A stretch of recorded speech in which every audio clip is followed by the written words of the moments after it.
Hello বন্ধুরা, welcome back to my channel.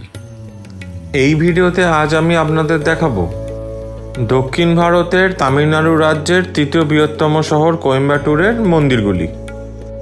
আপনাদের কাছে অনুরোধ রইল পুরো ভিডিওটা অবশ্যই দেখবেন।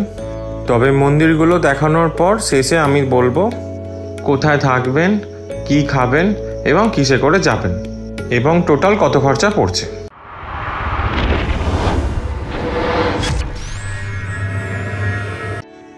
11ই ডিসেম্বর 2023, ঘড়ির কাঁটায় তখন সকাল 8:20। হোটেলেই ব্রেকফাস্ট সেরে বেরিয়ে পড়লাম কোয়েম্বাটুরের লোকাল টেম্পলসগুলো ঘোরার জন্য।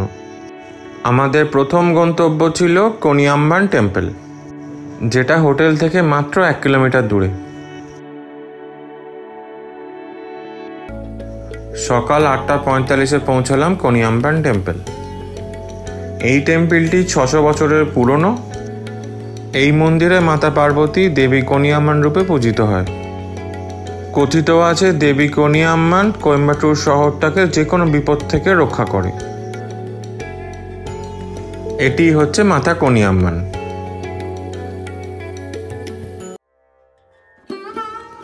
সকাল তখন 9টা। পৌঁছলাম আমরা লক্ষ্মী নরসিংহ টেম্পলে। কোনিয়াম্মান টেম্পল থেকে 1.7 কিলোমিটার দূরে এই মন্দিরটি অবস্থিত। এই মন্দিরের সিলিংয়ে নারায়ণের বিভিন্ন অবতারের চিত্র তুলে ধরা হয়েছে। মন্দিরের মেন প্রবেশদ্বারের বাম দিকে রয়েছে একটা কক্ষ, যেখানে নারায়ণের বিভিন্ন অবতার এবং অষ্টলক্ষ্মীর ছবি রয়েছে।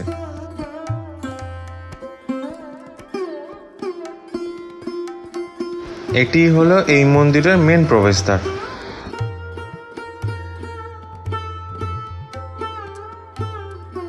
সকাল তখন 9:25, আমরা চলে এলাম ধন্বন্তরী টেম্পলে। এই মন্দিরটা নরসিংহ মন্দির থেকে 4.5 কিলোমিটার দূরে অবস্থিত।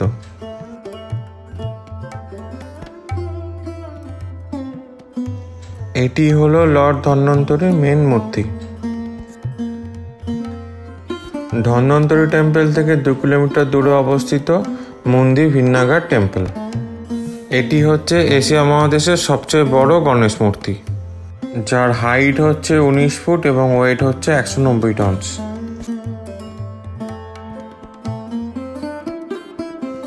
সকাল তখন 10:15। গণেশ টেম্পল থেকে 4 কিলোমিটার দূরে চলে এলাম আয়াপ্পান টেম্পলে। ভিডিওগ্রাফি ভেতরে অ্যালাউ নেই, তাই বাইরে থেকে জুম করলাম। এটি হলো মেন মূর্তি। এরপর চলে এলাম লর্ড রামার টেম্পলে, যেটা আয়াপ্পান টেম্পল থেকে প্রায় 2 কিলোমিটার দূরে অবস্থিত। এটি হচ্ছে গর্ভগৃহ সেই রামের মূর্তি, যেটা বাইরে থেকে জুম করে আমি কিছুটা তুলতে পেরেছি। রাম মন্দিরে কিছুটা টাইম স্পেন্ড করার পর চলে এলাম পেরুর পাটেশ্বরা টেম্পলে। রাম মন্দির থেকে এই মন্দিরের দূরত্ব 9.5 কিলোমিটার।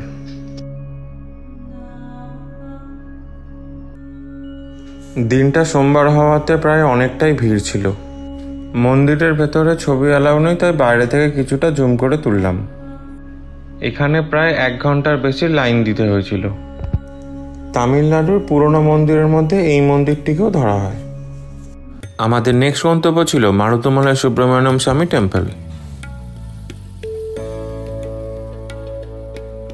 এই মন্দিরটি পেরুর শিবা টেম্পল থেকে প্রায় 15 কিলোমিটার দূরে অবস্থিত। কথিত আছে এই মন্দিরটি হলো লর্ড মুরুগানের 7ম বাড়ি। গাড়িটা পার্ক করার পর আমি চললাম মন্দিরের দিকে। কোয়েম্বাটুর শহরের সবচেয়ে পপুলার মন্দির এটি।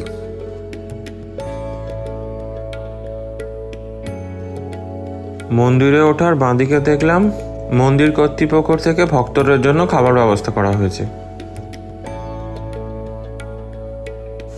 আস্তে আস্তে সিঁড়ি দিয়ে কিছুটা ওঠার পর চলে এলাম মেন মন্দিরের কাছে।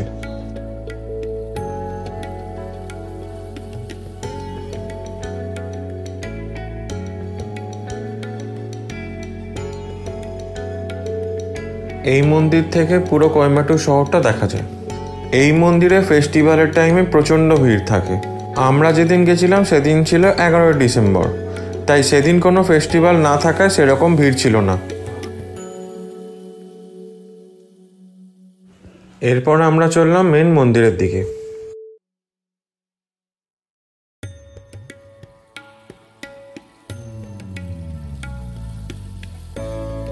এটি হচ্ছে লর্ড মনুগ্রান মূর্তি। ভেতরে ভিডিওগ্রাফি অ্যালাউ নেই, বাট বাইরে থেকে জুম করে তাই তোলা হয়েছে। এখানে প্রায় অনেকটা টাইম কাটানোর পর আমি চললাম আমার নেক্সট ডেস্টিনেশনের দিকে, যেটা হলো ঈশা ফাউন্ডেশন। সোমবার শিবের ব্রতের দিন তিরুনেলভেলি হালুয়া খেয়েই কাটালাম। বিকেল 4টের সময় চলে এলাম ঈশা ফাউন্ডেশনে। এর মধ্যেই আছে ধানালিঙ্গা এবং লিঙ্গা ভৈরবী।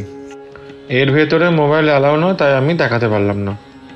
আপনাদের বলে রাখি, মারুদুমালাই থেকে ঈশা ফাউন্ডেশনের দূরত্ব 27 কিলোমিটার। তবে বাইরেটা ঘোরার জন্য অনেকটা স্পেস আছে এবং বসার সুবন্দোবস্তও করা আছে। এখানে দেখলাম পুরো এরিয়াটা ঘোরার জন্য গরুর গাড়ি ব্যবস্থাও আছে এবং আশেপাশে কিছু খাবারের দোকানও রয়েছে। এই যে শিবের স্ট্যাচুটা আছে, এর সোজা বরাবর কিছুটা গেলেই পড়বে আদিযোগী।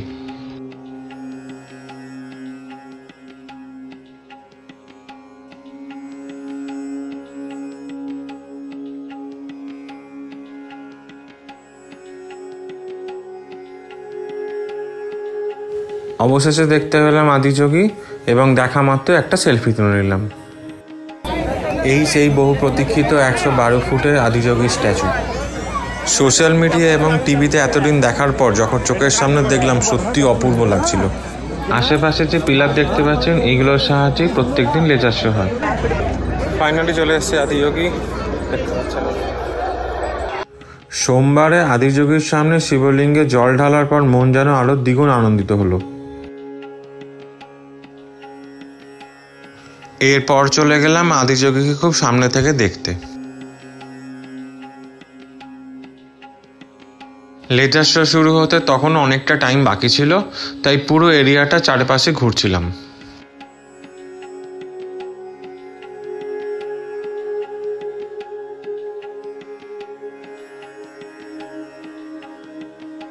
এরপর দেখলাম ঈশা ফাউন্ডেশনের তরফ থেকে সেভ সয়েল ক্যাম্পেইন চলছিল। আমি সেটাতে যোগ দিলাম।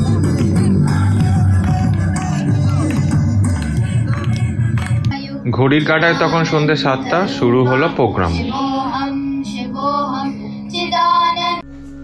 আদিযোগী স্ট্যাচুর সামনে যোগেশ্বর লিঙ্গের আরতিও সাথে চলছিল।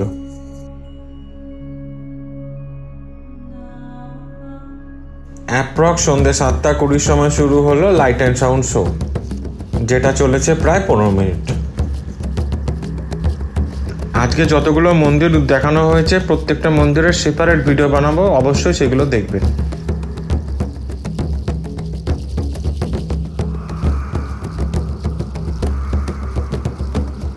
প্রায় 13 ঘন্টা বাইরে কাটানোর পর অবশেষে এলাম হোটেলে, যেটা আদিযোগী থেকে 32 কিলোমিটার দূরে। আমরা ছিলাম হোটেল আইবার এজেন্সি, যেটা কোয়েম্বাটুর স্টেশনে 500 মিটারের মধ্যে অবস্থিত। কোয়েম্বাটুরে অনেক রেস্টুরেন্ট ট্রাই করেছি, তার মধ্যে আমার বেস্ট লেগেছে আর রেস্টুরেন্ট। 180 টাকার এই থালিতে অনেক রকম আইটেমও ছিল এবং টেস্টও খুব সুন্দর ছিল। কোয়েম্বাটুর স্টেশনটা চেন্নাইয়ের সাথে ওয়েল কানেক্টেড এবং রিসেন্টলি বন্দে ভারতও চালু হয়েছে। হোটেল এবং বন্দে ভারত নিয়ে আমি একটা সেপারেট ভিডিও পরে বানানো হবে। তবে এক কথায় বলতে পারি, আমার বন্দে ভারতের এক্সপিরিয়েন্স ছিল সত্যি খুব সুন্দর। এবার আসি কোথায় কত খরচা হবে। আমার গাড়ি খরচা পড়েছিল 3000 টাকা, আর হোটেলে 2 বেডের non AC room with breakfast পড়েছিল 1450 টাকা। অ্যাভারেজ খাবারের কস্ট এখানে 70 থেকে 80, আর বন্দে ভারতে যদি যাতায়াত করেন তাহলে পার হেড 2500 টাকা করে পড়বে।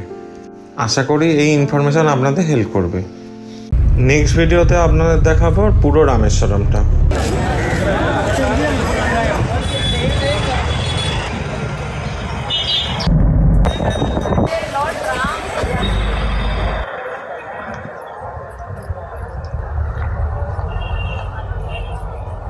তাই অবশ্যই লাইক এবং সাবস্ক্রাইব করবেন। Thank you.